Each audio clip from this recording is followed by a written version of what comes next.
Oui, bien sûr, j'ai entendu tout ce qui se disait au Sénégal me concernant les élections, les troubles politiques liés en plus avec des rumeurs au Qatar ou les frères musulmans.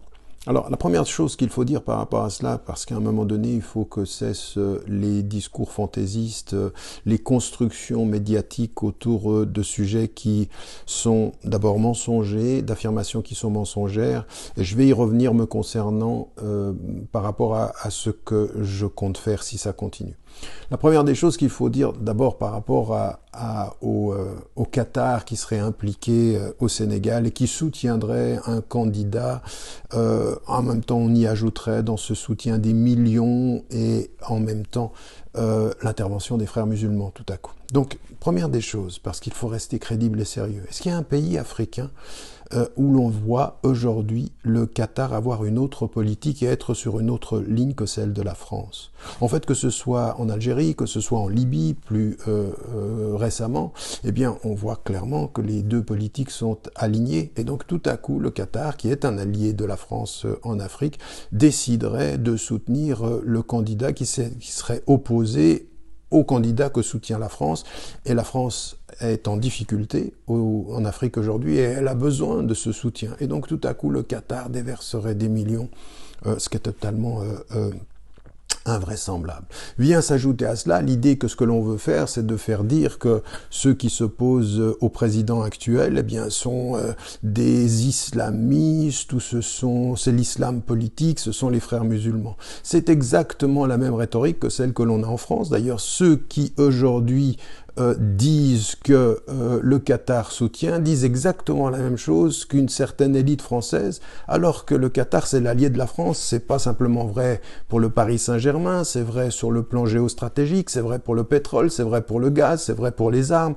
Donc il faut arrêter de prendre les gens pour des imbéciles. Ça c'est un premier élément. S'ajoute à cela cette nouvelle accusation. Dès que quelqu'un pense ou ne pense pas comme on aimerait qu'il pense, eh bien il est frère musulman. Forcément, c'est un islamiste, c'est frère musulman. On l'a vu en France, Benzema, frère musulman, il a des liens avec les frères musulmans. On va finir par nous dire qu'Aliou Cissé, l'entraîneur sénégalais, a des liens avec les frères musulmans. Sadio Mané, il a sans doute des liens avec les frères musulmans.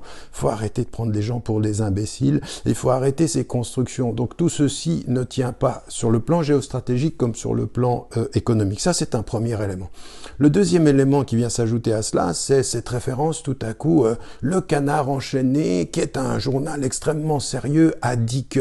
Et là, on s'aperçoit que on fait des constructions au Sénégal parce que non confiant dans la propre valeur de son argumentaire, on va chercher en France finalement la référence ultime, comme si le Canard enchaîné c'était le Coran ou la Bible.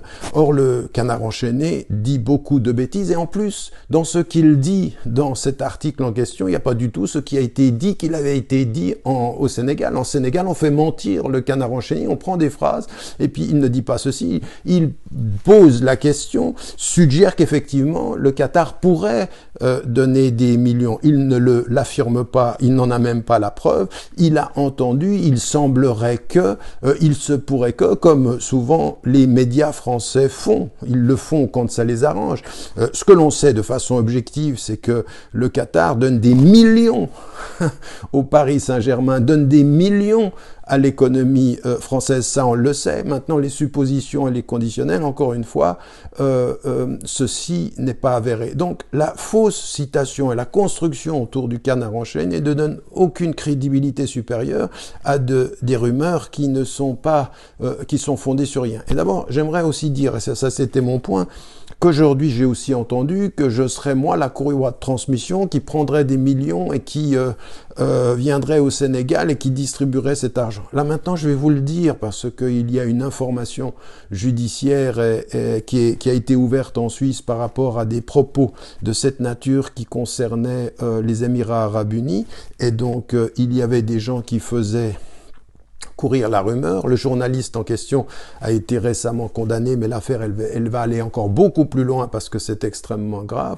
Eh bien, moi, je poursuivrai en justice toute femme ou tout homme qui entretiendra cette rumeur. Je ne reçois pas d'argent du Qatar, je ne suis pas impliqué dans le soutien d'un candidat particulier au Sénégal, et ça n'a jamais été le cas et ça ne sera jamais le cas. Je n'ai pas aujourd'hui ni de lien politique ni de lien idéologique avec le Qatar. Je n'en ai jamais eu d'ailleurs, et même quand c'était dans mon travail de professeur d'université, les choses étaient claires et elles étaient carrées. C'était pas du tout une implication politique. J'ai été critique par rapport à tous les États du Golfe sans exception, le Qatar compris.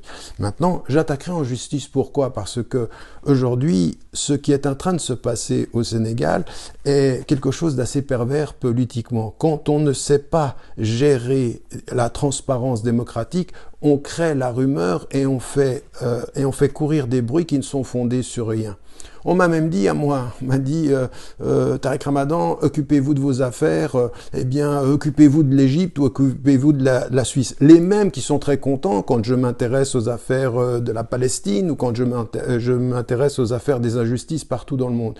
Eh bien, moi, mon affaire, c'est l'être humain. Et partout où il y a une injustice, eh bien, je la dénonce. Et ce que j'ai fait par rapport au Sénégal, c'est extrêmement simple. Je n'ai pas pris parti pour un candidat contre un autre, j'ai pris parti pour des principes. Et ces principes, c'est qu'il doit y avoir une transparence démocratique et qu'il doit y avoir une alternance et qu'il faut respecter les lois et la Constitution et ne pas jouer avec les lois pour pouvoir faire passer un agenda politique. C'est tout ce que j'ai dit. Et je l'ai dit pour tous les pays du monde et je continuerai à le dire. Et ceux à qui ça ne plaît pas quand ça concerne leur pays, mais qui veulent qu'on en parle quand ça concerne tous les autres pays du monde, eh bien, il faudra qu'ils se fassent à l'idée que quand on est un être humain, quand on défend des principes, on les défend partout sur la terre, parce que c'est partout sur la terre que les êtres humains ont droit à la justice, ont droit à la transparence démocratique et ont droit à la dignité et au respect. Et ils ont surtout le droit à ce que leur vie soit respectée et qu'au nom d'élections qui ne soient pas démocratiques ou qui ne sont pas démocratiques, on n'accepte pas que des civils, que des innocents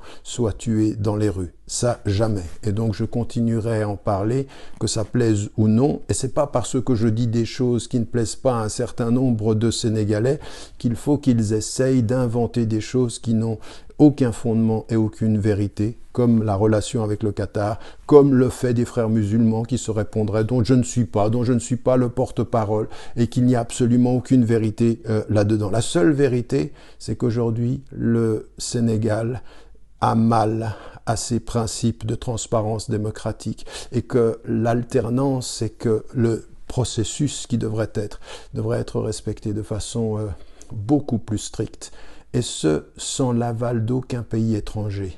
Ni le Qatar d'ailleurs, ni la France, ni n'importe quel autre pays. Si les Sénégalais se respectent, qu'ils respectent les principes qu'ils disent respecter. Voilà, c'est tout ce que j'ai à dire sur cette question. Et que les choses soient claires, je ne laisserai personne continuer à répandre des rumeurs et des mensonges.